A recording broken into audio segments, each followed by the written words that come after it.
आज हम Coulomb's law पढ़ेंगे। अगर आपने मेरे चैनल को सब्सक्राइब नहीं किया है तो प्लीज़ कर दीजिए। तो चलिए स्टार्ट करते हैं कूलम्ब्स लॉ। कूलम्ब्स लॉ जो है वो एक क्वांटिटेटिव स्टेटमेंट है, किसका? फोर्स का। और वो फोर्स किसके बीच में फोर्स बताता है? दो पॉइंट चार्जेस के बीच में। ठीक है, जब एक चार्ज बॉडी बहुत ज़्यादा छोटी हो, दो चार्ज बॉडी का जो डिस्टेंस है वो इतना ज़्यादा हो, उनके साइज से बहुत ज़्यादा, तो हम उस बॉडी को पॉइंट चार्ज कंसीडर कर लेते हैं, है ना। क्योंकि जो साइज होता है वो उसका इग्नोर कर दिया जाता है, क्योंकि आप देखो कितनी भी बड़ी चीज़ हो, ठीक है, भले ही एक वेल ही क्यों ना हो, आप खुद जानते हो कितनी बड़ी वो तो होती है, लेकिन अगर आप उसको बहुत ऊंचाई से देख रहे हैं तो आपको एक छोटी सी दिखेगी वो पॉइंट साइज। तो इसका मतलब साइज मैटर नहीं करता बॉडी का कितना है, अगर आप उसकी डिस्टेंस बहुत ज़्यादा है, बहुत देखने की बहुत ज़्यादा है, तो वो एक पॉइंट चार्ज ही कंसीडर किया जाएगा। सेम इसमें है। कूलाम जो थे उन्होंने दो पॉइंट चार्जेस के बीच की फोर्स को मेज़र किया था, और उन्होंने क्या पाया? बहुत सारे एक्सपेरिमेंट उन्होंने स्टडी किए, तो उन्होंने पाया कि जो फोर्स है वो जो उनके बीच का जो डिस्टेंस था उसके स्क्वायर के तो इन्वर्सली प्रोपोर्शनल आ रही है, और जो उनका बॉडी का जो चार्ज है उनके मैग्नीट्यूड के डायरेक्टली प्रोपोर्शनल आ रही है। तो उन्होंने ये एक्सप्रेशन दिया F इज इक्वल्स टू के Q1 Q2, और ये मॉड में इसलिए क्योंकि ये मैग्नीट्यूड लिया जाएगा। अगर आपका चार्ज Q1 अगर -2 है, Q2 3 है, तो यहाँ पे 6 आंसर आएगा, -6 नहीं आएगा। डजेंट मैटर आपके चार्ज का साइन कौन सा है, यहाँ पॉजिटिव ही लिया जाएगा। उन्होंने ये रिलेशन दे दिया। ये रिलेशन आया कहाँ से? उन्होंने ऐसे कौन से एक्सपेरिमेंट्स किए? उन्होंने टॉर्शन बैलेंस को यूज़ किया था फोर्स निकालने के लिए मेटलिक स्पीयर्स के बीच की। ठीक है, ये टॉर्शन बैलेंस हम यहाँ पढ़ सकते हैं। ये एक सेंसिटिव डिवाइस होता है जो कि फोर्स मेज़र करता है। फिर जब सेपरेशन दो स्पेयर्स के बीच का बहुत ज़्यादा होता है उसकी स्पेयर की रेडियस से, तो उनको पॉइंट चार्ज कंसिडर कर लिया जाता था उनके चार्ज को। ठीक है, जो चार्ज था स्पेयर्स का वो अननोन माना, उन्होंने एज्यूम किया था कि उनके ऊपर जिसको स्पेयर के ऊपर जो चार्ज है वो नहीं जानते थे कौन सा है। कूलाम ये सोचते थे, मतलब उन्होंने पहले तो एक मेटलिक स्पीयर लिया, उन्होंने पता नहीं एक्सपेरिमेंट कैसे कैसे किया, एक मेटलिक स्पीयर लिया, उसके ऊपर उन्होंने चार्ज माना Q, वो अननोन वैल्यू, उन्हें भी नहीं पता कितना चार्ज है उसके ऊपर। अगर वो एक दूसरा उसी के जैसा आइडेंटिकल अनचार्ज स्पीयर उसके कांटेक्ट में लाएंगे, तो ये हमको बताए कि जब कांटेक्ट में लाएंगे तो सेम चार्ज ट्रांसफ़र होगा कब तक? जब तक दोनों बॉडीज़ पे सेम चार्ज मतलब नहीं हो जाता। तो एक पे Q है तो वो तब तक ट्रांसफ़र होगा जब तक Q/2 नहीं हो जाते दोनों के ऊपर। और अगर एक मेटलिक बॉडी है तो चार्ज एक जगह तो कंसनट्रेट होकर नहीं रहेगा, वो पूरे स्पीयर पे यूनिफॉर्मली डिवाइड हो जाएगा। तो उन्होंने ऐसे ही किया, Q चार्ज का स्पीयर था उसके संग चिपका के रख दिया एक ऐसा स्पीयर जिसके ऊपर कोई चार्ज नहीं है। धीरे धीरे चार्ज ट्रांसफ़र होगा, तब तक ट्रांसफ़र होगा जब तक दोनों पे Q/2 नहीं हो गया। फिर जो Q/2 वाला स्पीयर था उसके संग फिर से एक अनचार्ज स्पीयर कॉन्टैक्ट में रख दिया। तो कब तक ट्रांसफ़र होगा? जब तक उनका अभी आधा आधा नहीं हो जाए, मतलब Q/4 नहीं हो जाए। फिर दोबारा रखेंगे Q/8 हो जाएगा। इस तरीके से वो रखते गए, और उन्होंने एक फिक्स्ड पेयर, मतलब एक फिक्स्ड चार्ज का पेयर लिया। फिर उन्होंने अलग अलग डिस्टेंस पे फोर्स की वैल्यू निकालना शुरू करा, देखने के लिए कि कैसे वेरी कर रही है फोर्स। और फोर्स उन्होंने निकाली कैसे थी? टॉर्शन बैलेंस से, जो मैंने ऊपर बताया उस वाले डिवाइस से। ठीक है, फिर उन्होंने क्या किया? उन्होंने डिस्टेंस को कांस्टेंट कर दिया, फिर उन्होंने चार्ज के मैग्नीट्यूड चेंज करना स्टार्ट कर दिए। तब उन्होंने उस इक्वेशन को डिराइव किया था F इज इक्वल्स टू के Q1 Q2 बाई R²। कैसे? उन यही चीज़ उसी चीज़ से कि पहले उन्होंने चार्ज को कांस्टेंट करके डिस्टेंस चेंज करी, और डिस्टेंस को कांस्टेंट करके चार्ज के मैग्नीट्यूड चेंज करे। तब जो उन्होंने बहुत सारी अलग अलग डिस्टेंस अलग अलग चार्ज के पेयर पर जब ये काम किया, तब उन्होंने उस इक्वेशन को निकाला।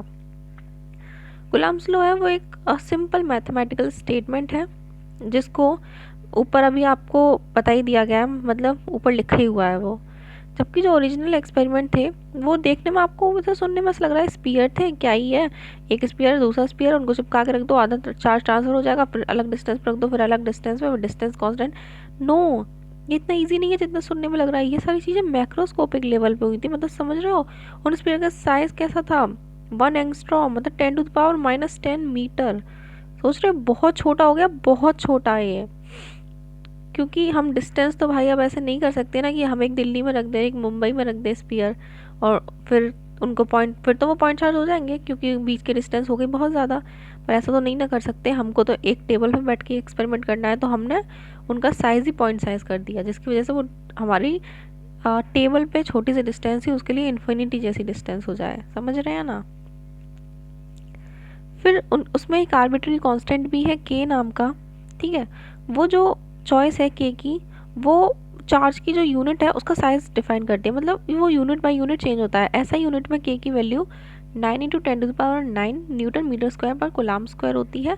ऐसी किसी और यूनिट में उसकी वैल्यू चेंज हो जाएगी, मतलब यूनिट बाय यूनिट ये डिफर करती है।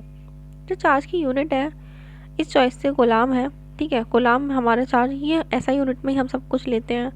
तो क्या हो जाए, अगर हम Q1 की और Q2 की वैल्यू 1 रख दें, ठीक है, उनके बीच के डिस्टेंस 1 मीटर ले लें, मतलब सब कुछ ऐसा ही यूनिट में, तब जो फोर्स की वैल्यू आ जाएगी वो किसके इक्वल आ जाएगी, 9 × 10⁹ न्यूटन के, क्योंकि फोर्स किसके इक्वल हो जाएगा, के, और के की वैल्यू है ये, ठीक है। तो इससे हमारी ये भी डेफिनेशन बन सकती है कि एक कूलम्ब चार्ज जो है, हमारा जो फोर्स है वो 9 × 10⁹ न्यूटन आ जाता है जब हम जो चार्ज के मैग्नीट्यूड हैं वो 1 कूलम्ब कर दें और उनको उनके बीच की डिस्टेंस 1 मीटर रख लें, तब हमारी फोर्स की जो वैल्यू आती है वो आ जाती है 9 × 10⁹। 1 कूलम्ब है वो बहुत ही मतलब बड़ी यूनिट है यूज़ करने के लिए, क्योंकि भाई 1 कूलम्ब देख रहे हो कब आ रही है, 1 कूलम्ब चार्ज है, ठीक है, 1 मीटर की डिस्टेंस है, तो ये क्या है, मतलब बहुत पास हो गए, बहुत बड़ी बड़ी बॉडीज़ हो गई। जबकि ऐसा नहीं होता है रियलिटी में, ये जो कूलम्ब चार्ज की वैल्यू है ये माइक्रो और मिली कूलम्ब में जाती है। तो के का एक और फॉर्मूला है 1/4πε0। ये बाद में इसको ऐसा बना दिया गया अपने कन्वीनियंस के हिसाब से, क्योंकि ये ज़्यादा इजी था, मतलब इसमें क्या था, कुछ नहीं था।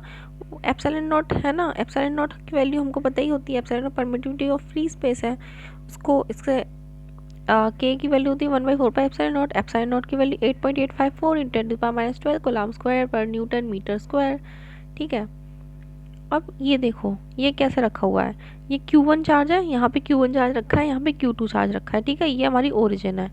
तो हमने क्या किया, इसको हमारा फोर्स क्या है, एक वेक्टर क्वांटिटी है, ठीक है, और हमने फोर्स ही तो निकाला है k = Q1 Q2/r²। तो भाई फोर्स है वेक्टर क्वांटिटी, तो उसको वेक्टर जैसे दिखाओ भी तो, K1 Q2 क्योंकि क्या ही है ये, है ना, उसको वेक्टर जैसे दिखना भी तो चाहिए। तो उसके लिए क्या हुआ कि हमने कूलम्ब्स लॉ को वेक्टर नोटेशन देने के लिए हमने पोजीशन वेक्टर कंसीडर किए। देखो पोजीशन वेक्टर क्या होता है, पोजीशन वेक्टर होता है किसी भी स्पेस में, मतलब कहीं पे भी रख दो, उस जहाँ पे रखा है आपने उस चीज़ की डिस्टेंस ओरिजिन से, ये चीज़ हो जाती है पोजीशन वेक्टर। जैसे कि Q1 Q2 रखे हुए हैं, ये नीचे O ओरिजिन है, तो O से Q2 की डिस्टेंस हो गई R2, तो R2 हमारा हो गया पोजीशन वेक्टर। ऐसे ही R1 हो गया हमारा पोजीशन वेक्टर। क्या Q1 और Q2 के बीच पोजीशन वेक्टर होगा, नहीं, ये चीज़ हमारा पोजीशन वेक्टर नहीं होगा। पोजीशन वेक्टर क्या होता है, एक किसी भी चीज़ की पोजीशन ओरिजिन के रिस्पेक्ट में, ठीक है। तो ऐसे ही हमने ले लिया, और इनके बीच की जो डिस्टेंस थी ये तो फिर भाई रिलेटिव हो गया, ठीक है ना, क्योंकि ये Q1 है Q2, तो इसमें जो पोजीशन वेक्टर आएगा वो 2 1 आएगा, क्योंकि 2 का देख रहे हैं 1 के रिस्पेक्ट में, ठीक है, क्योंकि ये एरो किधर पॉइंट कर रहा है, इधर, तो एरो का जहाँ हेड होता है, तो जो ये जो पोजीशन वेक्टर लिखा जाता है इनके लिए वो हेड माइनस टेल लिखा जाता है। तो हेड मतलब ये वाला R2, हेड कहाँ पे आ रहा है इसका, इस साइड में सेकंड फोर्स की तरफ, सेकंड चार्ज की तरफ, तो R2 - R1, टेल इसकी कहाँ पे है, Q1 की तरफ, मतलब R1 पोजीशन वेक्टर। तो R21 हो गया हमारा R2 - R1। सेम वे में हम जो सेकंड वाली फोर्स है उसका फर्स्ट पे कितनी फोर्स लग रही है 2 के थ्रू, ये भी निकाल सकते हैं, ठीक है ना। हमने दोनों तरीके से ले लिया है, अट्रैक्टिव के लिए और रिपल्सिव के लिए। पहला हमने रिपल्शन ले लिया, दूसरा अट्रैक्शन ले लिया, दोनों में ही हमने पोजीशन वेक्टर की वैल्यू निकाल ली। और फिर ये हमारा यूनिट वेक्टर है, ये जहाँ कैप लग जाता है वो चीज़ होती है यूनिट वेक्टर। और यूनिट वेक्टर होता है हमारा जो भी वेक्टर है वो, और अपॉन का उसका मैग्नीट्यूड, ये हो जाता है हमारा यूनिट वेक्टर।